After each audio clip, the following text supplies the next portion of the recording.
आज की हमारी कहानी का शीर्षक है गृहदाह, जो मुंशी प्रेमचंद द्वारा रचित है।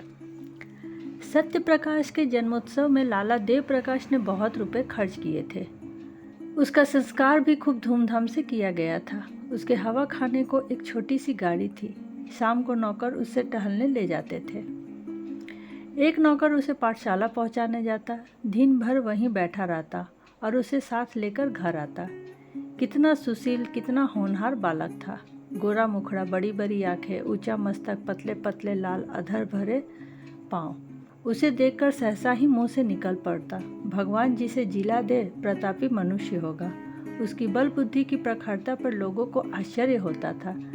नित्य उसके मुखचंद्र पर हंसी खेलती रहती थी। किसी ने उसे हट करते या रोते नहीं देखा। वर्षा के दिन थे। देवप्रकाश पत्नी को लेकर गंगा स्नान करने गए। नदी खूब चढ़ी हुई थी, मानो अनाथ की आंखें हो। उनकी पत्नी निर्मला जल में बैठकर जल क्रीड़ा करने लगी। कभी आगे जाती, कभी पीछे जाती, कभी डुबकी मारती, कभी अंजुलियों से छींटे उड़ाती। देवप्रकाश ने कहा, अच्छा अब निकलो, सर्दी हो जाएगी। निर्मला ने कहा, कहो मैं छाती तक पानी में चली जाऊं। देवप्रकाश, और जो कहीं पैर फिसल जाए। निर्मला, पैर क्या फिसलेगा। यह कहकर वो छाती तक पानी में चली गई। पति ने कहा, अच्छा अब आगे पैर ना रखना, किंतु निर्मला के सिर पर मौत खेल रही थी। यह जल कीड़ा नहीं, मृत्यु कीड़ा थी। उसके एक पैर आगे बढ़ाया और फिसल गई। मुंह से एक चीख निकली। दोनों हाथ सहारे के लिए ऊपर उठे, फिर जलमग्न हो गए। एक पल में प्यासी नदी उसे पी गई। देवप्रकाश खड़े तौलियों से देह पोंछ रहे थे। तुरंत पानी में कूदे, साथ का कहार भी कूदा, दो महला भी कूद पड़े। सबने डुबकियां मारी, टटोलना पर निर्मला का पता न चला। तब डोंगी मंगवाई गई। मल्हार ने बार बार गोते मारे पर लाश हाथ न आई। देवप्रकाश शोक में डूबे हुए घर आए। सत्य प्रकाश किसी उपहार की आशा से दौड़ा, पिता की गोद में उठा लिया और बड़े यत्न करने पर भी अपनी सिसकी को न रोक सके। सत्य प्रकाश ने पूछा, अम्मा कहाँ है। देव, बेटा गंगा ने उन्हें न्योता खाने के लिए रोक लिया। सत्य प्रकाश ने उसके मुख की ओर जिज्ञासा भाव से देखा और आशय समझ गया। अम्मा अम्मा कहकर रोने लगा। मात्रहीन बालक संसार का सबसे करुणाजनक प्राणी है। दिन से दिन प्राणियों को भी ईश्वर का आधार होता है, जो उनके हृदय को सहलाता रहता है। मात्रहीन बालक इस आधार से वंचित होता है। माता ही उसके जीवन का एकमात्र आधार होती है। माता के बिना वो पंखहीन पक्षी है। सत्य प्रकाश का एकांत से प्रेम हो गया। अकेला बैठा रहता, वृक्षों से उसकी कुछ कुछ सहानुभूति का अज्ञात अनुभव होता था। माता का प्रेम था तो सभी प्रेम करते थे। माता का प्रेम उठ गया तो सभी निष्ठुर हो गए। पिता की आंखों में वो प्रेम ज्योति ना रही। 6 महीने बीत गए। सहसा एक दिन उसे मालूम हुआ मेरी नई माता आने वाली है। दौड़ के पिता के पास गया और पूछा, क्या मेरी नई माता आने वाली है। पिता ने कहा, हाँ बेटा, वो आकर तुम्हें प्यार करेगी। सत्य, क्या मेरी ही माँ स्वर्ग से आ जाएगी। देव, हाँ वही माता आ जाएगी जो तुम्हें प्यार करेगी। वेद प्रकाश इसका उत्तर देते, मगर सत्य प्रकाश उस दिन से प्रसन्न मन रहने लगा। अम्मा आएगी, मुझे गोद में लेकर प्यार करेगी। अब मैं उन्हें कहीं दिख ना करूँगा, कभी जिद ना करूँगा, उन्हें कहानियाँ सुनाया करूँगा। विवाह के दिन आ गए। घर में तैयारियाँ होने लगी। सत्य प्रकाश खुशी से फूला ना समाता। मेरी नई अम्मा आएगी। बारात में वो भी गया। नए नए कपड़े मिले, पालकी पर बैठा। नानी ने अंदर बुलाया, उसे गोद में लेकर एक अशर्फी दी। वही उसे नई माता के दर्शन हुए। नानी ने नई माता से कहा, बेटी कैसा सुंदर बालक है, इसे प्यार करना। सत्य प्रकाश ने नई माता को देखकर मंत्रमुग्ध हो गया। बच्चे भी रूप के उपासक होते हैं। उसने दोनों हाथों से उसका आंचल पकड़कर कहा, अम्मा। कितना अरुचिकर शब्द था, कितना लज्जायुक्त, कितना अप्रिय। वो ललना जो देवप्रिय नाम से संबोधित होती थी, ये उत्तरदायित्व, त्याग और क्षमा का संबोधन ना हो सकी। अभी वो प्रेम और विलास का सुख स्वप्न देख रही थी। यौवन काल की मदमय वायु तरंगों में आंदोलित हो रही थी। इस शब्द ने उसके स्वप्न को भंग कर दिया। कुछ रुष्ट होकर बोली, मुझे अम्मा मत कहो। सत्य प्रकाश ने विस्मित नेत्रों से देखा। उसका बाल स्वप्न भी भंग हो गया, आंखें डबडबा गई। नानी ने कहा, बेटी देखो, लड़के का दिल छोटा हो गया, वो क्या जाने और क्या कहना चाहिए। अम्मा कह दिया तो तुम्हें कौन सी चोट लग गई। देवप्रिया ने कहा, मुझे अम्मा ना कहे। सौत का पुत्र विमाता की आंख में इतना क्यों खटकता है, इसका निर्णय आज तक किसी मनोभाव के पंडित ने नहीं किया। हम किस गिनती में हैं। देवप्रिया जब तक गर्भिणी ना हुई वो सत्य प्रकाश से कभी कभी बातें करके कहानियाँ सुनाती, किंतु गर्भिणी होते ही उसका व्यवहार कठोर हो गया और प्रसव काल ज्यों ज्यों निकट आता जाता उसकी कठोरता बढ़ती जाती। जिस दिन उसकी गोद में एक चांद से बच्चे का आगमन हुआ, सत्य प्रकाश खूब उछला कूदा और सौर गृह में दौड़ा हुआ बच्चे को देखने लगा। बच्चा देवप्रिया की गोद में सो रहा था। सत्य प्रकाश ने बड़ी उत्सुकता से बच्चे को मिलने को विमाता की गोद में उठाना चाहा। सहसा देवप्रिया ने सरोस स्वर में कहा, खबरदार इसे मत छूना, नहीं तो कान पकड़कर उखाड़ लूंगी। बालक उल्टे पांव लौट आया और कोठे की छत पर जाकर खूब रोया। मैं उसे गोद में लेकर बैठता तो कितना मजा आता, मैं उसे गिराता थोड़ी ही, फिर भी इन्होंने क्यों मुझे झिड़क दिया। भोला बालक क्या जानता था कि इस झिड़की के कारण माता की सावधानी नहीं कुछ और ही है। एक दिन शिशु सो रहा था, उसका नाम ज्ञान प्रकाश रखा गया था। देवप्रिया स्नानागार में थी। सत्य प्रकाश चुपके से आया और बच्चे को ओढ़ना हटाकर उसे अनुराग मग्न नेत्रों से देखने लगा। उसका जी चाह रहा था कि उसे गेंद में लेकर प्यार करूं, पर डर के मारे उसने उसे उठाया नहीं, केवल उसके कपोलों को चूमने लगा। इतने में देवप्रिया निकल आई। सत्यप्रकाश को बच्चे को चूमते देखकर आग हो गई। दूर से ही डांटा, हट जा वहाँ से। सत्यप्रकाश माता के दीन नेत्रों से देखता हुआ बाहर निकल गया। संध्या समय उसके पिता ने पूछा, तुम लल्ला क्यों रुलाया करती हो। सत्या, मैं तो उसे कभी नहीं रुलाता, अम्मा खिलाने को ही नहीं देती। देव, झूठ बोलते हो, आज तुमने बच्चे को चुटकी काटी। सत्य, जी नहीं, मैं तो उसकी मुच्छिया ले रहा था। देव, झूठ बोलता है। सत्य, मैं झूठ नहीं बोलता।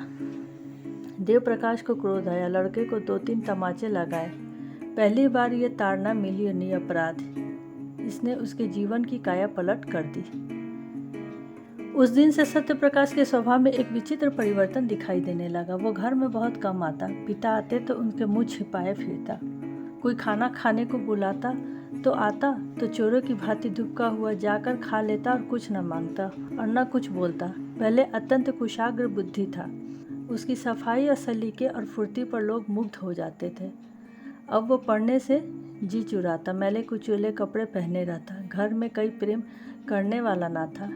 बाजार के लड़कों के साथ गली गली घूमता, कनकौवे लुटाता, गलियां बकता और सीख गया। शरीर भी दुर्बल हो गया, चेहरे की कांति गायब हो गई।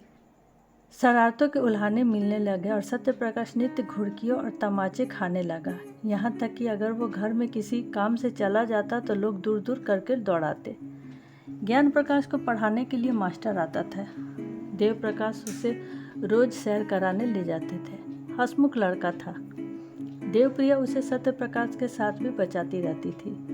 दोनों लड़कों में कितना अंतर था। एक साफ सुथरा कपड़े पहने शीला और विनय का पुतला, सचमुच बोलने वाला, देखने वाले के मुंह से हमेशा ही धुआं निकल जाती। दूसरा मैला नटखट चोरी की तरह मुंह छुपाए हुए, मुंहफट, बात बात पर गालियां बकने वाला।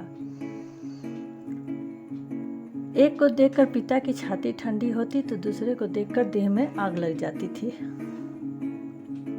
आश्चर्य यह था कि सत्य प्रकाश को अपने छोटे भाई के लेश मात्र भी ईर्ष्या नहीं थी। अगर उसके हृदय में कोई कोमल भाव शेष रह गया था तो वो अपने भाई के प्रति स्नेह था।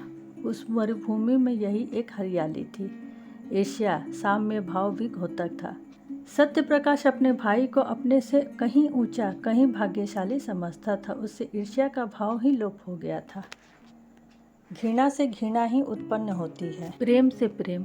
ज्ञान भी बड़े भाई को चाहता था। कभी कभी उसका पक्ष लेकर अपनी माँ से वाद विवाद कहकर, भैया की अचकन फट गई है, आप नई अचकन क्यों नहीं बनवा देती। माँ उत्तर देती, उसके लिए वही अचकन अच्छी है, अभी क्या वो वही नंगा फिरेगा। ज्ञान प्रकाश बहुत चाहता था कि वो अपने जेब खर्च से बचाकर कुछ अपने भाई को दे दे, पर सत्य प्रकाश कभी इसे स्वीकार न करता था। वास्तव में जितनी देर वो छोटे भाई के साथ रहता उतनी देर उसे एक शांति में आनंद का अनुभव होता। थोड़ी देर के लिए वो सद्भावों के साम्राज्य से विचरने लगा।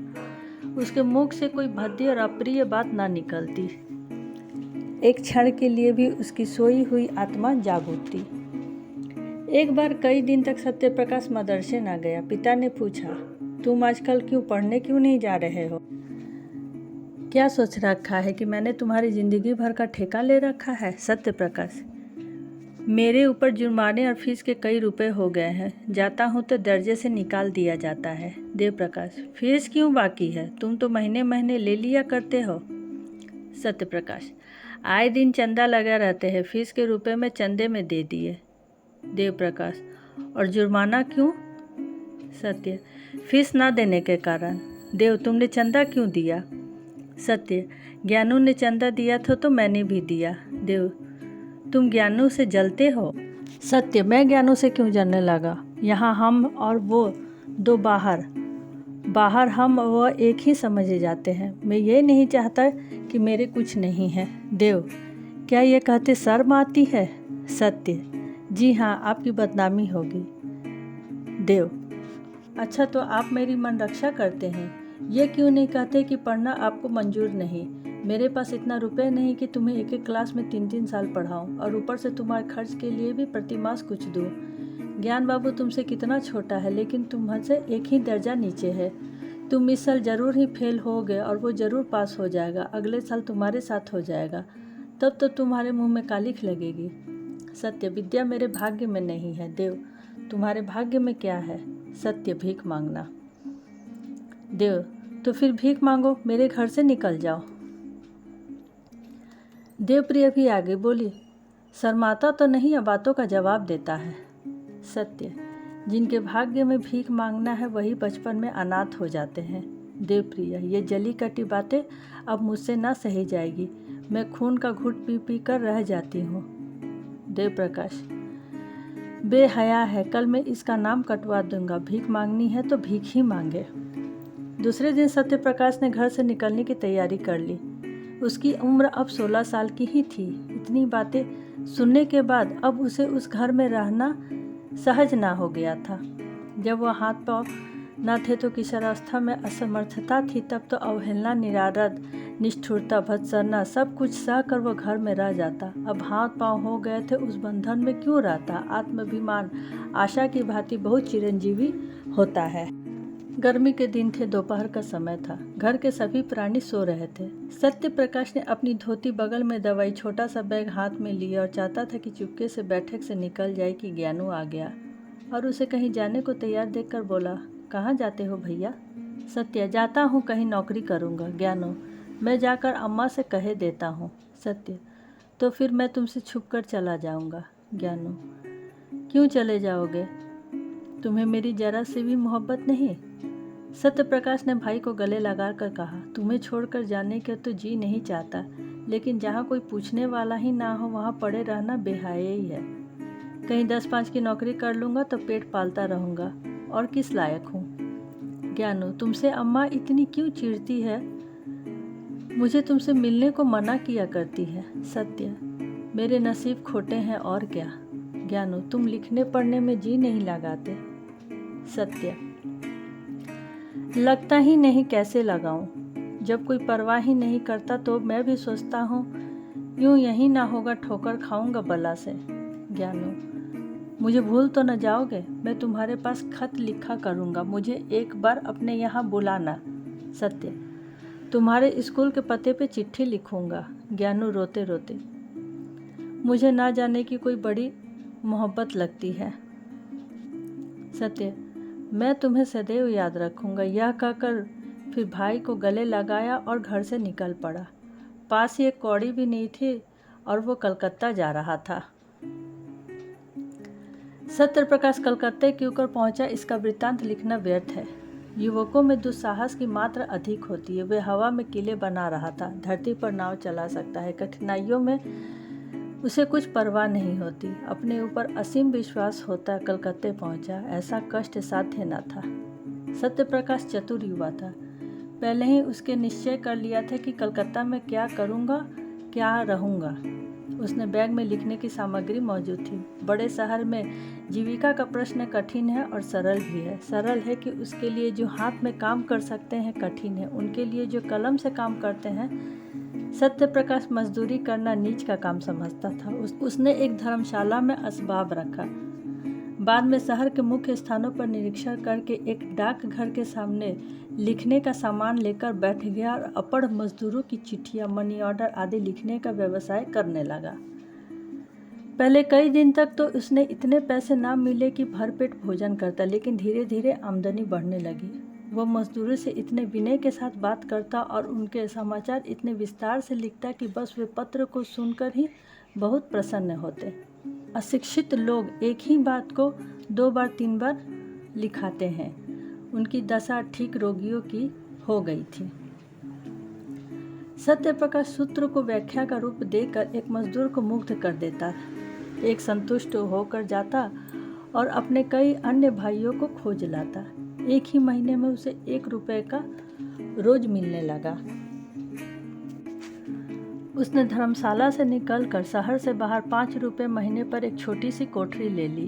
1 जून खाता, बर्तन अपने हाथों से धोता, जमीन पर सोता। उसे अपने निर्वासन पर जरा भी खेद और दुख नहीं था। घर के लोगों को भी याद न आती थी। वो अपनी दशा पर संतुष्ट था। केवल ज्ञान प्रकाश की प्रेम युक्त बातें न भूलती। जीविका से निश्चिंत होकर उसने ज्ञान प्रकाश को एक पत्र लिखा। उत्तर आया तो उसके आनंद की सीमा न रही। ज्ञानू मुझे याद करके रोता है, मेरे पास आना चाहता है। स्वास्थ्य भी अच्छा नहीं है। प्यासों को पानी से जो तृप्ति मिलती है, वही तृप्ति इस पत्र से सत्य प्रकाश को हुई। मैं अकेला नहीं हूँ, कोई तो है जो मुझे चाहता है, मुझे याद करता है। उसी दिन से सत्य प्रकाश को ये चिंता हुई कि ज्ञान के लिए कोई उपहार भेजूं। युवकों को मित्र बहुत जल्द मिल जाते हैं। सत्य प्रकाश को भी कई युवक से मित्रता हो गई। उसके साथ कई बार उसने सिनेमा देखने गया, कई बार बूटी, भंग, शराब, कबाब की भी ठहरी। इस प्रेम पत्र ने उसने पैर पकड़ लिए। उपहार के प्रयास ने इस दुर्व्यसनों को तिरोहित करना शुरू किया। सिनेमा का चस्का छूट मित्रों के हिले हवाले करके टालने लगा। भोजन भी रूखा सूखा करने लगा। धन संचय की चिंता की सारी इच्छाओं को परास्त कर दिया। उसने निश्चय किया कि अच्छी सी घड़ी भेजूं। उसका दाम कम से कम 40 रुपये। अगर 3 महीने तक 1 कौड़ी का भी अव्यय ना करूं तो घड़ी मिल सकती है। ज्ञानू घड़ी देखकर कैसे खुश होगा। अम्मा और बाबूजी भी देख लेंगे और उन्हें भी मालूम हो जाएगा कि मैं भूखों नहीं मर रहा हूँ। किफ़ायत की धुन में बहुत बुधुआ, दिया बत्ती भी नहीं करता। बड़े सवेरे काम करने चला जाता और सारे दिन 2, 3, 4 पैसे की मिठाई खाकर काम करता। उसके ग्राहकों की संख्या दिन दूनी होती जाती। चिट्ठी पत्री के अतिरिक्त अब उसके तार लिखने का भी अभ्यास कर लिया था। 2 ही 3 महीने में उसके पास 50 रुपये एकत्र हो गए और जब घड़ी के साथ सुनहरी चैन का पार्सल बनाकर ज्ञानों का नाम भेजा तो उसका चित्त इतना उत्साहित था मानो किसी निसंतान पुरुष को बालक हुआ है। घर कितनी कोमल, पवित्र, मनोहर स्मृतियों से जागृत कर देता है। ये प्रेम का निवास स्थान है। प्रेम ने बहुत तपस्या करके यह वरदान पाया है। किशोरावस्था में घर माता पिता, भाई बहन, सखी सहेली की प्रेम की याद दिलाता है। यही वो लहर है जो मानव जीवन मात्र का स्थिर रखता है, उसे समुद्र की वेगलती लहरों में बहने और चट्टानों से टकराने से बचाता है। सत्य प्रकाश का घर कहाँ था? वो कौन सी शक्ति जो कलकत्ते के विराट प्रलोभन से उसकी रक्षा करती थी? माता का प्रेम, पिता का स्नेह, बच्चों की चिंता, न उनकी रक्षक उदारता। उसका पारितोषिक केवल ज्ञान प्रकाश का ही स्नेह था। उसे ज्ञान प्रकाश के पत्रों से मालूम हुआ था कि इन दिनों देव प्रकाश की आर्थिक स्थिति अच्छी नहीं है। वे एक घर बनवा रहे हैं जिसमें व्यय अनुमान से अधिक हो जाने के कारण ऋण लेना पड़ा है। इसलिए अब ज्ञान प्रकाश को पढ़ाने के लिए घर पर मास्टर नहीं आता। तब से सत्य प्रकाश प्रति माह ज्ञानू के पास कुछ न कुछ अवश्य भेज देता था। वो अब केवल पत्र लेखन न लिखने के साथ ही छोटी सी दुकान भी खोल ली थी। उससे अच्छी आमदनी हो जाती थी। इस तरह 5 वर्ष बीत गए। रसिक मित्रों ने जब देखा कि वो ये हत्थे नहीं चढ़ता तो उसके आसपास आना छोड़ दिया।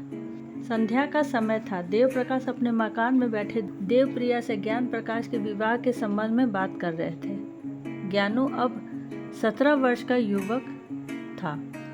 बाल विवाह के विरोधी होने पर भी देव प्रकाश अब इस शुभ मुहूर्त को टाल न सकते थे, विशेषतः जब कोई महाशय 50,000 दहेज देने को प्रस्तुत हो।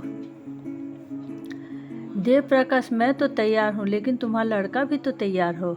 देवप्रिया, तुम बातचीत पक्की कर लो, वो तैयार हो जाएगा। सभी लड़के पहले ना ही करते हैं। देव, ज्ञानों का इनकार केवल संकोच का इनकार नहीं था, वो सिद्धांत का इनकार था। वो साफ साफ कह रहा था कि जब तक भैया का विवाह नहीं होगा वो अपना विवाह पर राजी नहीं होगा।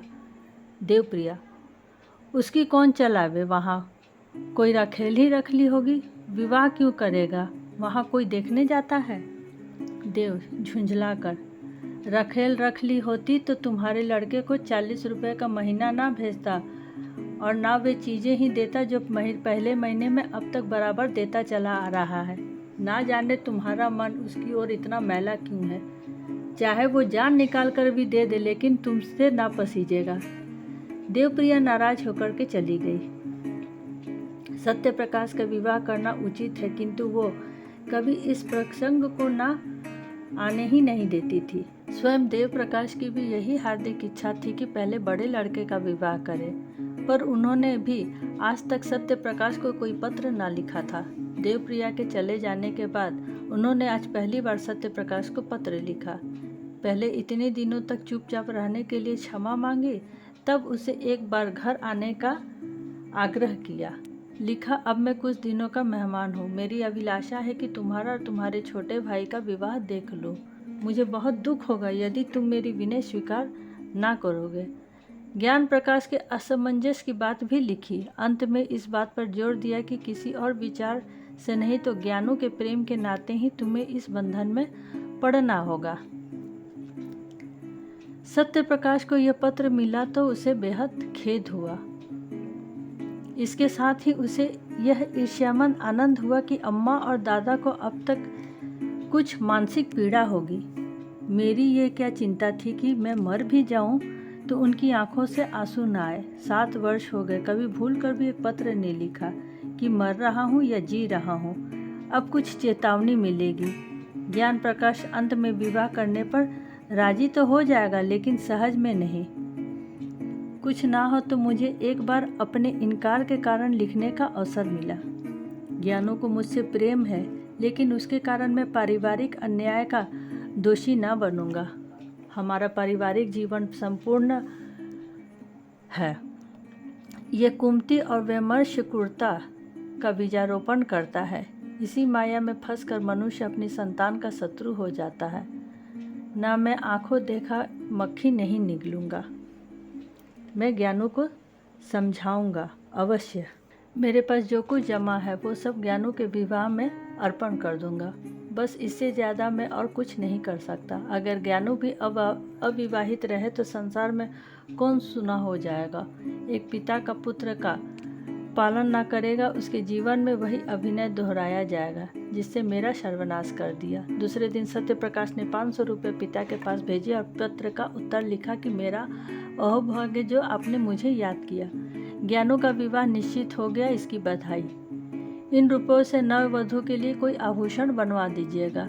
रही मेरे विवाह की बात, तो मैंने अपनी आंखों से जो कुछ देखा है और मेरे सिर पर जो कुछ बीता है उस पर ध्यान देते हुए मैं यही कहूँगा कि मुझसे बड़ा उल्लू संसार में ना होगा। मुझे आशा है कि आप मुझे क्षमा करेंगे। विवाह की चर्चा से मेरे हृदय को आघात पहुँचता है। दूसरा पत्र ज्ञान प्रकाश को लिखा कि माता पिता की आज्ञा को शिरोधार्य करें। मैं अनपढ़ मूर्ख बुद्धिहीन आदमी हूँ। मुझे विवाह करने का कोई अधिकार नहीं है।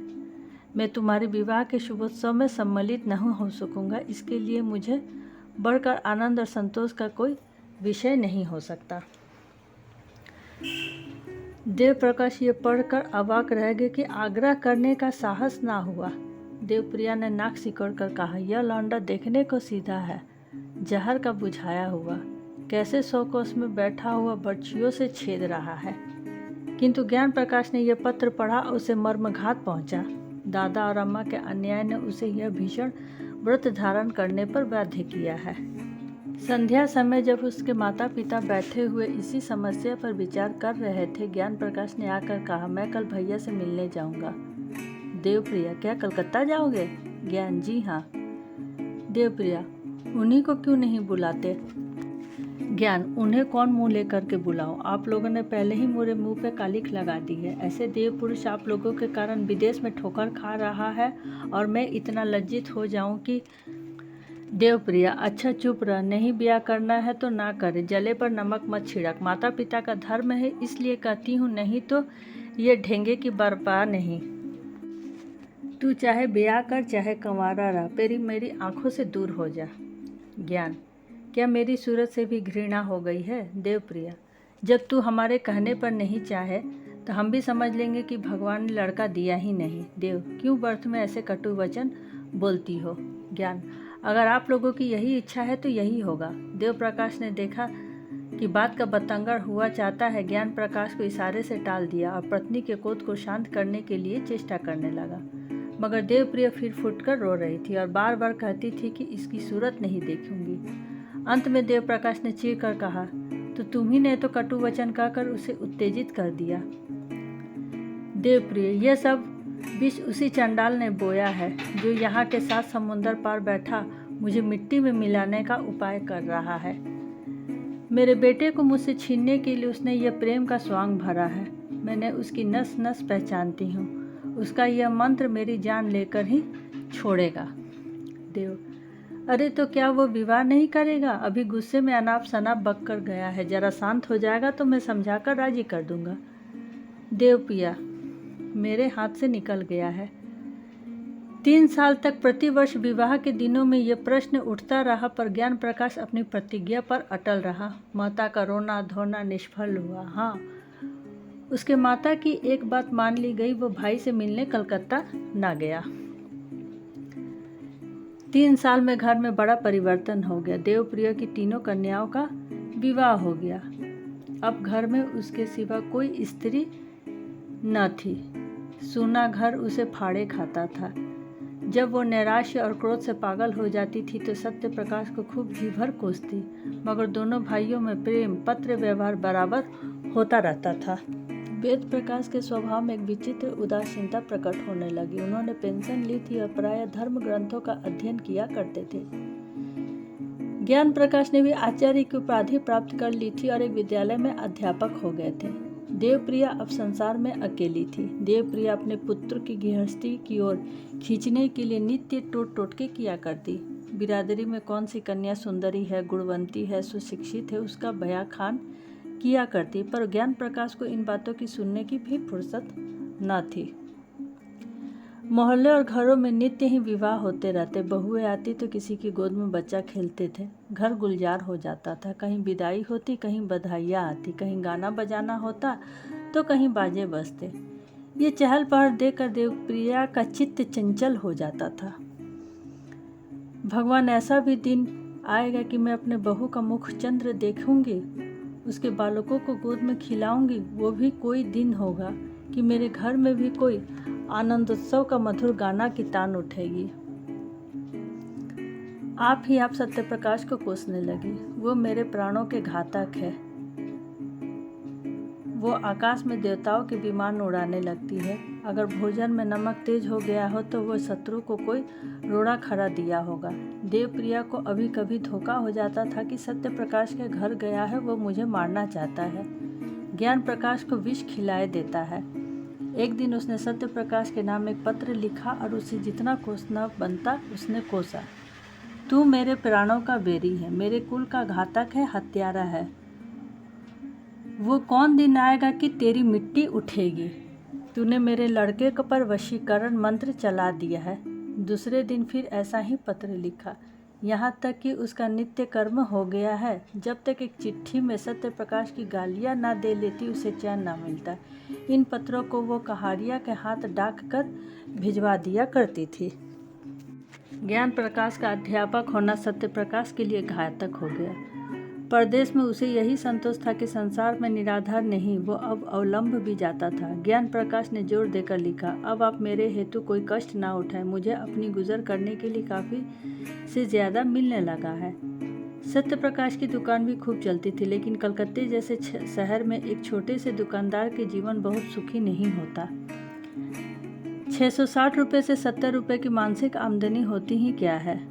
अब तो वो कुछ बचता था तो वास्तव में बचता ही नहीं था, बल्कि त्याग था। एक वक्त रूखा सूखा खाकर एक तंग आंध्र कोठरी में 25-30 रुपये बच सकते थे। अब वो दोनों वक्त भोजन करने लगा, कपड़े पे भी जरा साफ पहनने लगा। मरे थोड़े ही दिनों में उसके खर्च में औषधियों की एक मंद बढ़ गई और वो फिर पहले की दशा में आ गया। वर्षों तक शुद्ध वायु, प्रकाश और पुष्टिकर भोजन से वंचित रहकर अच्छे से अच्छा स्वास्थ्य भी नष्ट हो गया। सत्य प्रकाश को भी अरुचि, मंदाग्नि आदि रोगों ने आ घेरा। कभी कभी ज्वर आ जाता। युवावस्था में आत्मविश्वास होता तो किसी अवलंबन की परवाह नहीं होती। सत्य प्रकाश पहले सोता तो एक ही करवट में सवेरा हो जाता। कभी बाजार से पूड़ियाँ लाकर खा लेता तो कभी मिठाइयों पर ही टाल देता। बाजारी भोजन से घृणा होती। रात को घर आता तो थककर चूर चूर हो जाता। उस वक्त चूल्हा जलाना, भोजन पकाना बहुत अखरता। कभी कभी वो अपने अकेलेपन पर भी रोता।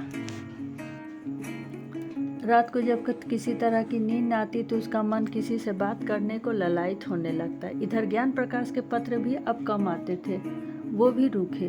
उनमें अब हृदय के सरल उद्गासों का लेस भी न था। सत्य प्रकाश अब भी वैसे ही भावमन पत्र लिखता, पर एक अध्यापक के लिए भावुकता कब शोभा देती है। सत्य प्रकाश को भ्रम होने लगा कि ज्ञान प्रकाश भी मुझसे निष्ठुर करने लगा।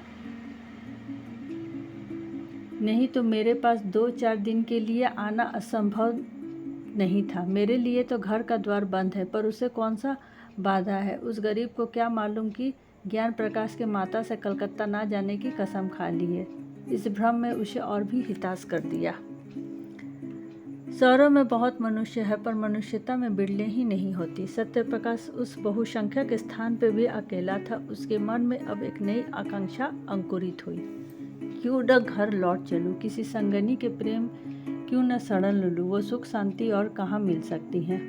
मेरे जीवन के निराशाधानकार को कौन ज्योति आलोकित कर सकती है। तरह तरह की चित्त भी बार बार उन्हीं मधुर चिंताओं में मग्न हो जाता है। वो सोचता, मुझे विधाता ने सब कुछ से वंचित कर दिया है, नहीं तो मेरी दशा ऐसी हीन वाली नहीं होती। मेरे उत्साहित अरुचि पर तुषार न पड़ गया होता, मेरी बुद्धि शक्तियों का गला न घोट दिया होता, तो मैं आज आम आदमी होता। पेट पालने के लिए इस विदेश में न पड़ा रहता, नहीं तो मैं अपने ऊपर यह अत्याचार ना करता। महीने तक सत्य प्रकाश के मन में और बुद्धि में संग्राम होता रहा। एक दिन वह दुकान से आकर चूल्हा जला ही रहा था कि उसने डाकिये ने पुकारा। ज्ञान प्रकाश के सिवा उसके पास किसी और के पत्र न आते थे। आज ही उसका पत्र आ चुका था। यह दूसरा पत्र था। क्यों किसी अनिष्ट की आशंका हुई। पत्र लेकर पढ़ने लगे। एक क्षण में पत्र उसके हाथ से छूटकर गिर पड़ा। वो सिर थामकर बैठ गया, जमीन पर ना गिर पड़े। ये देवप्रिया की विषयुक्त लेखनी से निकला हुआ जहर का प्याला था, जिसने एक पल पे संज्ञाहीन कर दिया। इसकी सारी मार्मिकता, व्यथा, क्रोध, कृतज्ञ, ग्लानि केवल एक ठंडी सांस में समाप्त हो गई। वो जाकर चारपाई पर लेट गया। मानसिक व्यथा आग पर पानी सी हो गई। सारा जीवन नष्ट हो गया। मैं ज्ञान प्रकाश का शत्रु हूँ। मैं इतने दिनों से केवल उसके जीवन को मिट्टी में मिलाने के लिए ही प्रेम का स्वांग भर रहा हूँ। भगवान इससे तुमको साक्षी है। दूसरे दिन फिर देवप्रिया का पत्र पहुंचा। सत्य प्रकाश ने उसे लेकर फाड़ डाला। पढ़ने की हिम्मत न पड़ी। एक ही दिन में पीछे तीसरा पत्र पहुंचा। उसका भी वही अंत हुआ। फिर वो एक नित्य का कर्म हो गया। पत्र आता और फाड़ दिया जाता, किंतु देवप्रिया का अभिप्राय बिना पढ़े ही पूरा हो जाता। सत्य प्रकाश के मर्म स्थान पर एक चोट और पड़ जाती। 1 महीने की भीषण आर्थिक वेदना के बाद सत्य प्रकाश के जीवन में घृणा हो गई। उसने दुकान बंद कर दी, बाहर आना जाना छोड़ दिया, सारे दिन घाट पर पड़ा रहता। वे दिन याद आते जब माता पुचकार कर गोद में बिठा लेती और कहती, बेटा। पिता भी संध्या समय दफ्तर में आकर गोद में लेट लेते तो कहते, भैया। माता की सजीव मूर्ति उसके सामने आकर खड़ी होती, ठीक वैसे ही जब गंगा स्नान करने गई थी। उसकी प्यार भरी बातें कानों में आने लगती। फिर वो दृश्य सामने आ जाता जब उसके नववधू माता को अम्मा कहकर पुकारा था। नेत्र आंखों के सामने आ जाते। और उसे अपना सिसक सिसक कर रोना याद आता था। फिर सौरगृह का दृश्य सामने आता। उसने कितने प्रेम से बच्चे को गोद में लेना चाहता, तब माता के ब्रज के शब्द से उसके कांधों में गूंजने लगा, उसी ब्रज ने मेरा सर्वनाश किया था, मेरा सारा जीवन नष्ट हो गया। तब तक वो करवट बदल देता और फिर वही दृश्य आंखों में फिरने लगता। फिर करवट बदलता और चिल्ला कर कहता, इस जीवन का अंत क्यों नहीं हो जाता। इस भांति बड़े बड़े उस कई दिन हो गए कि सहसा उसे द्वार पर किसी के पुकारने की आवाज़ सुनाई पड़ी। उसने कान लगाकर सुना और चौंक पड़ा। किसी परिचित मनुष्य की आवाज़ थी। दौड़ा द्वार पर आया तो देखा ज्ञान प्रकाश खड़ा था। कितना रूपवान पुरुष था। वो उसे गले से लिपट गया। ज्ञान प्रकाश ने उसके पैरों को स्पर्श किया। दोनों भाई घर में आए। सत्य प्रकाश ने लालटेन जलाई, पर क्या था, भूत का डेरा था। सत्य प्रकाश ने जल्दी से एक कुर्ता गले में डाल दिया। ज्ञान प्रकाश भाई का जर्जर शरीर, पीला मुख, बुझी हुई आंखें देखता और रोता था। सत्य प्रकाश ने कहा, मैं आजकल बीमार हूँ। ज्ञान प्रकाश, वो तो देख ही रहा हूँ। सत्य, तुमने अपने आने की सूचना भी नहीं दी, मकान का पता कैसे चला। ज्ञान, सूचना तो दी थी, आपने पत्र नहीं मिला होगा। सत्य, अच्छा हाँ दी थी, पत्र दुकान में डाल आया होगा। मैं इधर कई दिनों से दुकान नहीं गया। घर पर सब कुशल तो है। ज्ञान, माता जी का देहांत हो गया। सत्य, अरे क्या बीमार थी। ज्ञान, जी नहीं, मालूम नहीं क्या खा लिया, इधर उन्हें उन्माद सा हो गया था। पिताजी कुछ कटु वचन कहे थे, शायद इसी पर कुछ खा लिया। सत्य, पिताजी तो कुशल हैं। ज्ञान, हाँ अभी मरे नहीं हैं। सत्य, अरे क्या बहुत बीमार है। ज्ञान, माता के विष खा लिया तो उनके मुख खोलकर दवा पी रहे थे। माता जी ने जोर से उनकी 2 उंगलियां काट ली, वहीं उनके विष शरीर में पहुंच गया। तब से सारा शरीर सूज गया है। अस्पताल में पड़े हुए हैं। किसी को देखते हैं तो काटने दौड़ते हैं, बचने की आशा नहीं है। सत्य, तब तो घर ही चौपट हो गया। ज्ञान, ऐसे घर को अब से बहुत पहले चौपट हो जाना चाहिए था। तीसरे दिन दोनों भाई प्रातःकाल कलकत्ते से विदा होकर के चल दिए।